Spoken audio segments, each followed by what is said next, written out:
దాదాపు 4,850 ఎకరాల భూమిని ఆనాడు పట్టా చేపించుకోవటం అనేటువంటిది జరిగింది. అది అడవిగా ఉన్నది, గుట్టలుగా ఉన్నది, బోర్లుగా ఉన్నది, సదును భూమిగా ఉన్నది. ఆ భూమిని పట్టా చేపించుకున్న తర్వాత ఆదివాసీలు, గిరిజనులు, ప్రజలు దేశవ్యాప్తంగా, రాష్ట్ర వ్యాప్తంగా ఉద్యమాల ఫలితంగా సీలింగ్ అనేటువంటి దాన్ని తీశారు. భూస్వాములకి ఒక్కొక్కరికి దున్ననటువంటి వాళ్ళకి ఇన్ని ఎకరాల భూమి ఎలా ఉంటుందని చెప్పి ఉద్యమ పోరాటాలతోటి ఆ భూమిలో 2,800 ఎకరాల భూమిని ఇక్కడ 8 గ్రామాల ప్రజానీకానికి పంచటం అనేటువంటి జరిగింది. మేడుకుంట, చేపలవారి గుంపు, బోటి గుంపు, మామిడిగుండాల, రాజ్యతండ, సువర్ణపురం, తర్వాత ధనియాలపాడులో ఉండేటువంటి 2 తండాలు ఈ గ్రామాలకి ఈ భూమిని పంపకం చేశారు. 2,800 ఎకరాలు. ఈ భూమిని పంపకం చేయటం అంటే భూమి కాదు, మీకు పట్టాలు ఇస్తున్నాం అని చెప్పి రైతులకి పట్టాలు ఇచ్చారు. కానీ రైతుకి ఎక్కడ భూమి ఉన్నదో ఆ భూమిని ఈ రోజు వరకు కూడా ఇది నీ భూమి అని చెప్పి చూపెట్టలేదు. ఆ స్థితిలో సిపిఎంఎల్ న్యూ డెమోక్రసీ ఆధ్వర్యంలో అది దట్టమైన అడవిగా ఉన్నటువంటి ఒక దశలో ఈ భూమిని నరుక్కోండి గిరిజనులారా, ఆదివాసీలారా అని చెప్పి ఆ భూమిని న్యూ డెమోక్రసీ పార్టీ నరికిచ్చింది. నరికిచ్చిన తర్వాత తిరిగి ఆ భూమిని దొరలు ఆనాటి నుంచి 40 సంవత్సరాల నుంచి ఇప్పటి వరకు 1 సంవత్సరం ఆగితే మరొక సంవత్సరం ఇది నా భూమి అని చెప్పి వస్తాడు. ఇది నాది, నేనే దున్నుకుంటాననేటువంటిది అంటాడు. అయితే మేమేమంటున్నామంటే అయ్యా 2,800 ఎకరాలకి మాకి ప్రభుత్వం పట్టా ఇచ్చింది, సీలింగ్ ప్రకారం మాకి భూమి చూపెట్టలేదు, మా భూమిని ఇక్కడ దున్నుకుంటున్నాం, అది నీదనేటువంటిది ఎక్కడ పట్టా ఉన్నదో నీ పట్టా తీసుకొచ్చి ప్రభుత్వ అధికారులతోటి అద్దులు పెట్టి తీసుకోమని చెప్పి మేము ఆ రోజు చెప్పాం, ఈ రోజు చెప్తున్నాం, రేపు కూడా చెప్తాం. అట్లా కాకుండా చట్టవిరుద్ధంగా ఈ రోజు ఆయన తన పట్టా అనేటువంటి 1,100 ఎకరాల భూమి పట్టా ఉందంటుండు. ఎక్కడున్నది, ఏ ప్రాంతంలో ఉన్నది, అది ఏ సర్వే నెంబర్ భూమో రమ్మనమనేటువంటి చెప్పి అడిగితే ఈ రోజు వరకు ప్రభుత్వ అధికారులు, కలెక్టర్ రాలే, ఎంఆర్ఓ రాలే, ఆర్డీఓ రాలే. ఈ 40 సంవత్సరాలల్లా ఇక్కడ వాళ్ళ భూమి ఎక్కడుందో చూపెట్టలేదు. కానీ వాళ్ళు వచ్చి ఆ భూమిని ఆక్రమించడానికి ప్రయత్నిస్తున్నారు.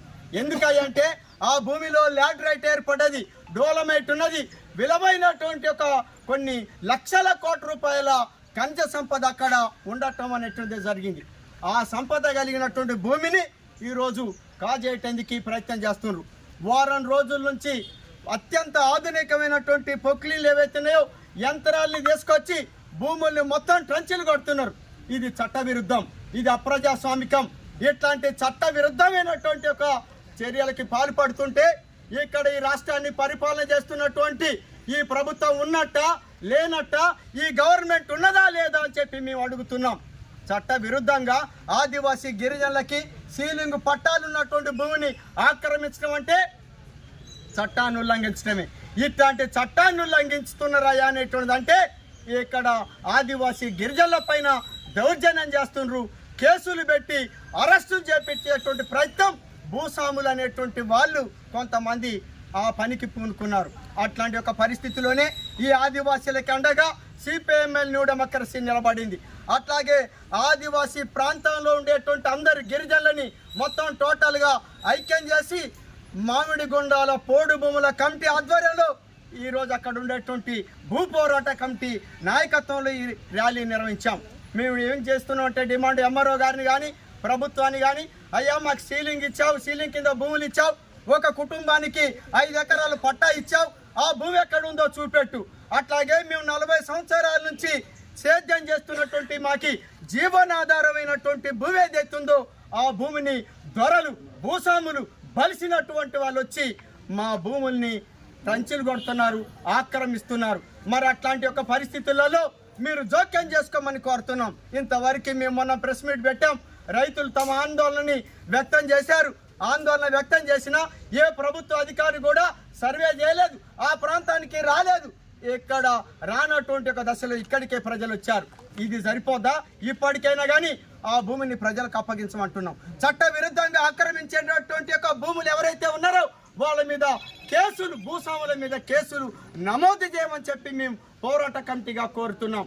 లేని ఎడల తర్వాత జరిగేటువంటి ఒక పరిణామాలకి పరిస్థితులకి విపత్కర పరిస్థితులు ఏర్పడితే దానికి ప్రభుత్వమే ఈ రాజ్యమే బాధ్యత వహించాల్సి ఉంటుందని చెప్పి ఈ సందర్భంగా తెలియజేస్తున్నాం. ఇప్పటికైనా అట్లాంటి వాటికి పూనుకోకుండా ఈ గిరిజనులు ఏమి చేయలేరు, వీళ్ళ అమాయకులు అనుకుంటే మాత్రం వీళ్ళ తరపున మేము రక్తమైనా చిందిస్తాం, వీళ్ళ కోసం ప్రాణాలైనా అర్పిస్తాం, ఈ భూమి రక్షణ కోసం పోరాడి తీరుతాం.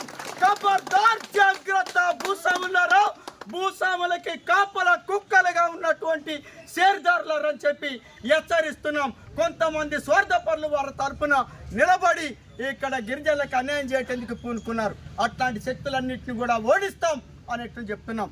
భూముల్ని రక్షించుకోవటం కోసం మనందరం కలిసికట్టుగా ఐక్యంగా అక్కడ ఉండేటువంటి అన్ని రాజకీయ పార్టీల్ని, ఆదివాసీ సంఘాల్ని, దళిత సంఘాల్ని అన్నిటినీ ఐక్యం చేసి భూమి రక్షణ కోసం పోరాడదాం. చర్చలు జరిపితే మనకేం రావు. భూస్వాములు